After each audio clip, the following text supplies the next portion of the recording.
நமஸ்தே. பூர்ண சக்தி, a gateway to graceful aging. ஒரு doctor வீட்டில் டாக்டர் அடுத்த தலைமுறையில் வருவாங்க, வக்கீல் வீட்டில் வக்கீல், டீச்சர் வீட்டில் டீச்சர், இப்படி நடக்கும். அதே மாதிரி ஒரு சமையல் வல்லுனர் அவர் காலத்துக்கு அப்புறமும் அவங்க பசங்கள்லாம் ஒத்துமையாக சேர்ந்து ஒரே ஃபேமிலியாக பெருசாக catering and food business run பண்ணுற மாதிரி நம்ம பார்க்கறது வந்து ரொம்ப சந்தோஷமான விஷயம். அம்பானி குடும்பத்திலேருந்து நம்ம வீட்டு ஃபங்க்ஷன் வரைக்கும் எல்லா இடத்துலையும் இவங்களை நாம் பார்க்க முடியும். அறுசுவை அரசர் திரு நடராஜன் அவர்களுடைய மகள் அறுசுவை ரேவதியை இன்னைக்கு நாம சந்திக்க போறோம். இன்னைக்கு நிறைய பிரச்சனைகளுக்கு நடுவுல பூர்ணசக்தி நேயர்களுக்காக வந்தது ரொம்ப சந்தோஷம். ஒரு பெரிய சமையல் பாரம்பரியத்திலேருந்து வரீங்களா? ஆனா சின்ன வயசுல வந்து எல்லாருமே வந்து இந்த கிச்சன்ல போய் ஏதாவது கத்துக்கோ அப்படின்னு சொன்னா நான்லாம் தெரிச்சு ஓடி போயிடுவேன். நீங்க எப்படி இருந்தீங்க சின்ன வயசுல? முதல்ல நான் சின்ன வயசுலலாம் சமையல் கற்றுக்கல. வெளியிலேருந்து துவைக்கிறது இந்த மாதிரிலாம் தான் அம்மா பழக்கி விட்டுருந்தா, சமையலே பழக்கி விட்டுருல. கல்யாணமாகி எங்கள் புக்காத்த போனதுக்கப்புறம் நான் சமையலே பழகினேன்.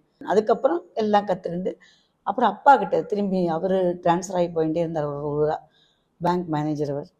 நான் இந்த பக்கம் வந்த உடனே என்னாச்சு, அம்மாவத்துக்கு எதிர்க்கே வீடு பார்த்து வச்சுட்டு போயிட்டாரு. தனியாக இருக்கிறதுக்கு வேண்டாம்னு சொல்லிட்டு அப்பாவோட எல்லா இடத்துக்கும் கூட்டின்னு போய் பழக்கி எல்லாம் அப்பா எல்லாம் சொல்லிக் கொடுத்தா. அதில் பழகினது தான் நான் இவ்வளோ வேலைகளும். அப்பா தான் எனக்கு எல்லாமே சொல்லிக் கொடுத்தா. யார்கிட்ட எப்படி இருக்கணும், என்ன மெனு போடணும், எப்படி போய் பேசணும்னு எல்லாம் சொல்லிக் கொடுத்து, சமைக்கவும் இது பண்ணுன்னு சொல்லுவாள். அப்படியே கற்றுன்னு எல்லாம் இப்போ நான் கற்றுன்னு இது பண்ணிட்டேன். நான் வந்து ரேடியோ ரிலேலாம் ரெசிபி கொடுத்துருக்கேன். வசந்த் டிவி அதில் வந்து நான் பண்ணியிருக்கேன். இதில் நான் ப்ரோக்ராம்லாம் பண்ணியிருக்கேன். எனக்கு வந்து டாக்டர் லலிதா பாலகிருஷ்ணன் சொன்னதான் ஞாபகம் வந்து, இசை அரசருடைய மகள் வந்து அரசி இல்லாட்டி இளவரசி அப்படிதான் சொல்லணும். அந்த மாதிரி தான் நீங்கள் வந்து ஒரு சமையலை வந்து ஐயோ நான் சமைக்கணுமா அப்படின்ற இது ஒரு இல்லாமல் அதே ஒரு பெரிய ஃபியூச்சராக எடுத்துன்னு பண்ணும்போது, இப்போ அப்பாவுக்கு அடுத்த தலைமுறை நீங்கள் எத்தனை பேர் சேர்ந்து பண்ணுறீங்க? நான், என் தம்பி, என் தங்க, என் பொண்ணு, என் தம்பி பையன் எல்லாருமா சேர்ந்து நடத்தின்னு இருக்கோம். தம்பி பொண்டாட்டி வந்து கம்பெனி சாப்பாடெல்லாம் அமிச்சுட்டு இருக்கா.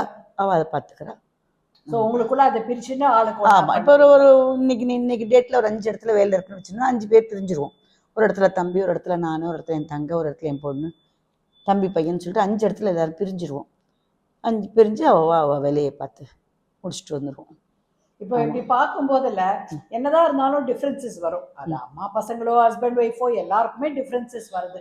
அப்பெல்லாம் நீங்க என்ன உங்களுக்குள்ள அண்டர்ஸ்டாண்டிங் வச்சிருக்கீங்க? எப்படி திருப்பி நம்ம பழகினது வந்து பழைய காலத்து இது அப்பா சொல்லி கொடுத்து இந்த மாதிரி பண்ண மாதிரி பண்ணி. இப்போ காலத்து குழந்தைகள் வந்து இந்த இதில் இது பண்ணுறது, லேப்டாப்பில் ஒர்க் பண்ணுறது, யூடியூப்பில் ஒர்க் பண்ணுறது, அதெல்லாம் எனக்கு தெரியாது, நாங்களுக்கெல்லாம் தெரியாது. நான்லாம் கஸ்டமர் காலத்துக்கு போனேன்னா வந்து எழுதி கொடுத்துட்டு வந்துடுவேன். மெனுவெல்லாம் கையில் எழுதி கொடுத்துட்டு, ரிட்டர்னில் எழுதி கொடுத்துட்டு வந்துடுவேன். இப்போ தான் வாட்ஸ்அப்பில் வந்து மெனு அனுப்ப கற்றுக்கிட்டேன். நான் சரி அனுப்பிச்சுடலாம், எல்லோரும் கேட்குறாளே அப்படின்னு சொல்லிட்டு கற்றுனேன். நான் அனுப்பிச்சிட்டு அதுக்கப்புறம் நான் கையில் எழுதி கொண்டு வந்து ஆஃபீஸில் தான் என் பொண்ணுகிட்ட கொடுத்துருவேன். அவள் வந்து மெயில் ஐடியில் போட்டு எல்லாமே அவள் பண்ணிவிடுவோம். ரொம்ப அழகாக இருக்குது கேட்குறதுக்கு. ஏன்னா தலைமுறையாக வந்து எல்லாரும் ஒன்றா சேர்ந்து அவங்களுக்கு எது ஸ்ட்ரென்த்தோ அதை கண்டிப்பாக. அவள் MBA படிச்சிருக்கா. அவள் ஃபுல்லாக ஆஃபீஸ் இதை பார்த்துட்டு கஸ்டமர் கேர் பண்ணுறது எல்லாமே அவள் தான். என்னோட ப்ராடக்ட் என்ன கேட்டீங்கன்னா, ஃப்ரண்ட்டில் இருந்துட்டு ஃப்ரண்ட்டுக்கு என்ன தேவைப்படுமோ, இப்போ உங்களுக்கு என்ன தேவைப்படும் கேட்டிங்கன்னா, உங்கள் ஆற்றுக்கு கல்யாணம் அப்படின்னு சொல்லிட்டா உங்கள் ஆற்றுக்கு என்ன தேவைப்படும், சீர்தட்டுக்கள், அந்த காசி யாத்திரை செட்டுகள். இப்போ பிராமணாளாக இருந்தால் இந்த அரேஞ்ச்மெண்ட்ஸ் எல்லாம் நான் பண்ணி அழகாக செட் பண்ணி கொண்டு போய் வாட்டை கொடுத்துருவேன். அவளுக்கு ரொம்ப ஹாப்பியாக இருக்கும். ஃப்ரண்ட்டில் போய் காத்தால் நீங்கள் 5 மணிக்கு வரலாம், 4 மணிக்கே நான் மண்டபத்தில் இருப்பேன். இருந்து உங்களை வாங்கன்னு வரவேற்று ஆர்த்தி எடுத்து உங்களை இன்வைட் பண்ணி நீங்கள் ஆற்றுக்கு அனுப்புகிற வரைக்கும் என்னோடய வேலை அது. ஃப்ரண்ட்டில் இருந்து என்னோட பண்ணுற வேலை. என் தங்க இருந்தாலும் அவள் வந்து டைனிங் ஹாலில் தான் இருப்போம். அவளுக்கு இந்த ஃப்ரண்ட் ஹேண்டோட வேலை தெரியாது. டைனிங் ஹாலில் இருப்போம். என் தம்பி ப்ரொடக்ஷனில் இருப்பான். அண்ணா இருக்கிற வரைக்கும் அண்ணா பார்த்துட்டு இருந்தா. இப்போ அண்ணா ஆனதுக்கப்புறம் என் தம்பி தான் ப்ரொடக்ஷனில் பார்க்குறான். 4 இடத்துல வேலையில் தான் தம்பி 4 இடத்துல வந்து பார்த்துட்டு தான் போவோம். எல்லா இடத்துலையும் நிற்க முடியாது, ஒரு இடத்துல போய் நிற்போம். இங்கே நீ இருக்கிய நீ பார்த்துக்கோ சொல்லிடுவோம். அங்கே அவள் இருக்காடு, அவள் பார்த்துப்பா சொல்லிடுவோம். ரெஸ்ட் எடுக்கணுங்கிற ஐடியா எனக்கு வரல இது வரைக்கும். நம்மளால் முடிஞ்ச வரைக்கும் போகலாம், போய் பார்க்கலாம் கஸ்டமர்ஸ் அப்படிங்கிற ஐடியா தான் எனக்கு வந்துட்டுருக்கு. இப்போவும் போயிட்டு தான் இருக்கேன், பார்த்துட்டு தான் இருக்கேன். ஏன்னு கேட்டால் நம்ம முடியாது உட்காந்துட்டோம்னா நமக்கு அது ஒரு மாதிரி ஃபீல் ஆகிடுறது. ஒரு நாள் என்னால் வீட்டில் இருக்க முடியாது, ஒரு மாதிரி இருக்கும். ஐயோ சண்டே வருது அப்படின்னா, சண்டே இருந்தாலும் நான் ஆற்றுல சும்மா இருக்க மாட்டேன். அந்த நேரம் தான் கிளீனிங் இந்த மாதிரி வேலைகள் வச்சுப்பேன். நீங்க எப்படி பேலன்ஸ் பண்றீங்க உங்களுடைய ஹெல்த், உங்களுடைய கொஞ்சம் ரிலாக்ஸ் டைமும் வேணும், பிசினஸும் வேணும், இத எப்படி என்ன மாதிரி ட்ரிக்ஸ்ன்னு நான் கேக்குறேன். ஏன்னா நம்ம பூர்ண சக்தியில எல்லாருமே மோஸ்ட்லி அட்லீஸ்ட் வந்து above 55 60 up to 80 and above அப்படி வச்சுக்கோங்களேன். ஸோ நீங்க சொல்ற விஷயங்கள் வந்து அவங்களால ரிலேட் பண்ண முடியும், அதனால கேட்குறேன் நான். கொஞ்சம் இப்போ என்ன டாக்டர் சொல்கிறார் அப்படின்னா நிற்கக்கூடாது சொல்கிறேன். இந்த முட்டி வலி வந்து கால் நிற்கணும்னு சொல்கிறார். அது எங்கள் உத்தியோகத்தில் நிற்காமல் இருக்க முடியாது சார், எங்கள் ஃபீல்டில் எப்படி சார் நிற்காமல் இருக்க சொல்கிறீங்க நீங்கள் அப்படின்னா, இல்லை மேம் இங்கே கொஞ்ச நேரம் நில்லுங்க, கொஞ்ச நேரம் போய் சேரில் உட்காருங்கோ, அந்த மாதிரி பண்ணுங்கோ, அந்த மாதிரி பண்ணலைன்னா நல்லது அப்படின்னு சொல்லித்தரேன். நம்ம அந்த நேரத்தில் சரி கேட்டுன்னு வந்துடுறோம். ஆனால் இந்த உத்தியோகத்து இந்த ஃபீல்டுக்குள்ளே வந்தாச்சுன்னா அது மட்டும் முடியாது. நம்ம நான் இப்போ உட்காந்துங்கிட்டு நீங்கள் போய் வேலை செய்யுங்கன்னு சொன்னால் நீங்கள் அந்த எங்கள் மைண்ட் செட்டுக்கு வேலை செய்ய மாட்டா. நம்ம போய் நின்னாதான் அவள் வேலை செய்வாள், இல்லைன்னா ரொம்ப கஷ்டம். இப்போ இருக்கிற ஒர்க்கர்ஸ் கிட்ட வேலை வாங்குறது ரொம்ப கஷ்டம். நான்லாம் மண்டபத்துக்கு போனேன்னு சொன்னேன்னா மத்தியானம் சாப்பாடு சாப்பிட முடியாது, சாப்பிடவும் மாட்டேன்.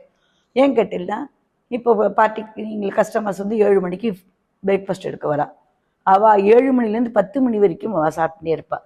நம்ம நடுவில் போய் உட்காரவும் முடியாது. அதனால் 10 மணிக்கு நான் அந்த பிரேக்ஃபாஸ்ட்டை சாப்பிடும் பொழுது மத்தியானம் லஞ்ச் எடுக்க மாட்டேன். என்ன சாப்பிடுவோம் கேட்டிங்கன்னா, ஏதாவது பாயசம் மிசம் இருந்ததுன்னா கொஞ்சம் பாயசத்தை கொடுத்துட்றா போரும் அப்படின்னு சொல்லிட்டு, அப்புறம் இந்த 4 o'clock இந்த ஸ்நாக்ஸு போடும்போது ஏதாவது ஸ்நாக்ஸை சாப்பிட்டுட்டு நைட்டு 7 o'clock அந்த டின்னர் ஸ்டார்ட் பண்ணும்பொழுது அதில் கண்டிப்பாக தோசை இருக்கும், 2 தோசை தந்துடும் சாப்பிட்டுடுவேன், அவ்வளோதான். அதுக்கப்புறம் 10 மணி ஆகிடும், 10 மணி ஆகிடும் முடியறதுக்கு.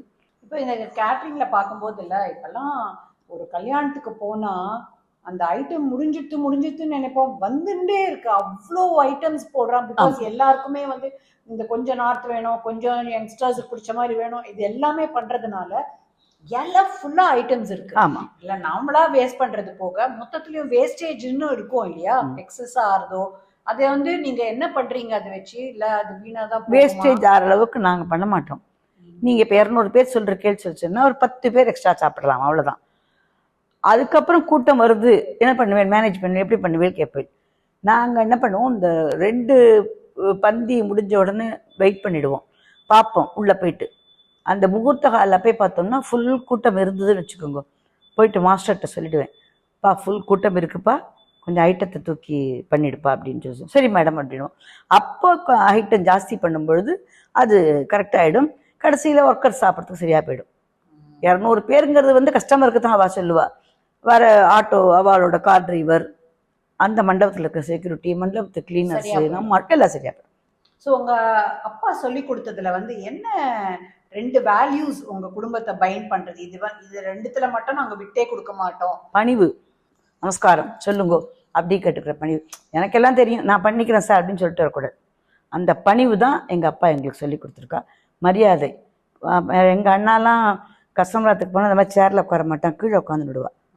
அண்ணா வயசானாலும் என்னோட 2-3 வயசு பெரிய அண்ணா, கீழே தான் உட்காந்துடுவான். அண்ணா நான் கீழே உட்கார முடியாதுன்னு சேரில் உட்காருவேன், அவன் கீழே இறங்குமா சும்மா இருப்பா அப்படின்னு விடுவா. அவள் அந்த மண்டபத்தில் போய் இறங்கினோன்னா வாங்கோ அப்படி சூப்பராக கூப்பிட்ற அழகுக்காக தான் நான் உங்கள் பொண்ணை வர சொல்கிறேன் எல்லா இடத்துக்கும் அப்படின்னு எல்லாரும் சொல்கிற அளவுக்கு என் அப்பா பழக்கியிருக்கா.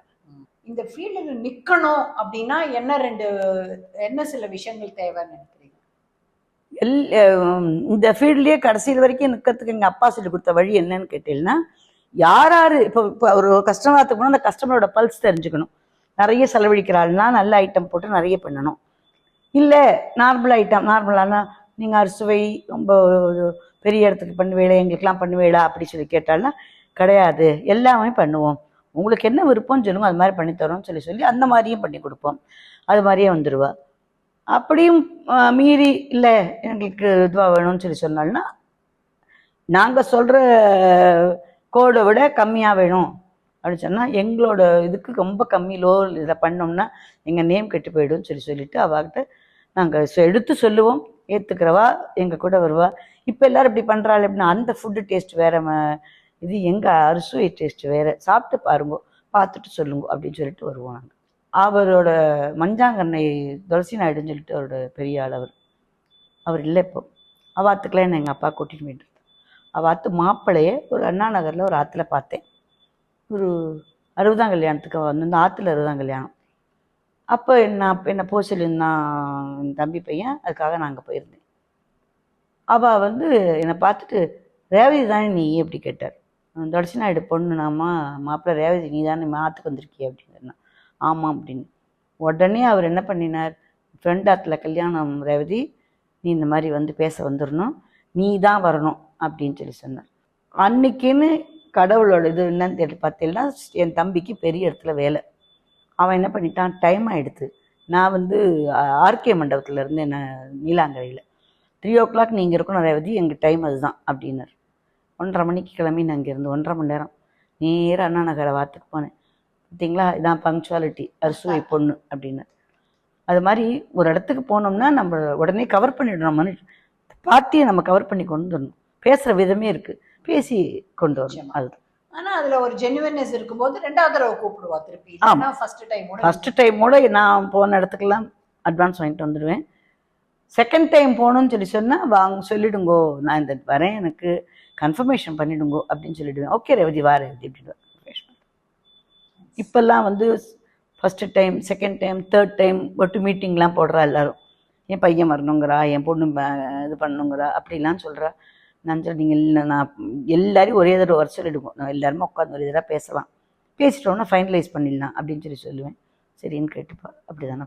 பிஃபோர் வி வைண்ட் அப்ல இதில் எல்லாம் பிரதர்ஸ் சிஸ்டர்ஸ் தான், நம்ம வயசுக்கார நம்மளோட கூட கம்மின்னு. அவளுக்கு வந்து நீங்கள் என்ன ஷேர் பண்ணணும்னு நினைக்கிறீங்க? என்ன what you want to tell them? பெரியவாக்கிட்டலாம் பெரியவா வந்து முதல்ல குழந்தைகளுக்கு சொல்லிக் கொடுக்கணும். இதை பண்ணும், சொந்த பந்தங்கள் சொல்லிக் கொடுக்கணும், இதெல்லாம் பண்ணுங்கன்னு சொல்லிக் கொடுக்கணும். அதெல்லாம் சொல்லிக் கொடுத்தா இந்த காலத்து குழந்தைகளுக்கு தெரியும். அவளும் வந்து நானும் வெளியில் போகிறேன் நீங்கள் பார்த்துக்கோங்க அப்படின்னு குழந்தைகள் அம்மா அப்பா சொல்லிட்டு போனால்னா குழந்தைகளுக்கு வந்து அந்த பக்குவங்கள் வராது. பக்குவங்கள் வரணும்னா நம்மளும் சொல்லி கொடுத்து அவளையும் பழக்கினா தான் அந்த பக்குவங்கள் வரும். என்னோட அட்வைஸ் அதுதான். நைஸ், ரொம்ப சந்தோஷம். உங்களை இதோட விட போகிறதில்ல. இன்னும் பூர்ண சக்தியில் நிறைய ரேவதி மேம் நம்ம கூட அவங்களுடைய எக்ஸ்பர்டீஸ் ஷேர் பண்ண போகிறாங்க. கண்டிப்பாக நம்மளுடைய தினசரி வாழ்க்கையை இன்னும் கொஞ்சம் சுவையாக ஃப்ளேவர்ஃபுல்லாக மாற்ற போகிறாங்க. பண்ணிடலாம். நமஸ்காரம். கட்டாயமா நிறைய பேர் கூட ஷேர் பண்ணுங்க அண்ட் சப்ஸ்கிரைப் பண்ணுங்க. அப்பதான் பூர்ண சக்தி வீடியோஸை மிஸ் பண்ணாம பார்க்க முடியும்.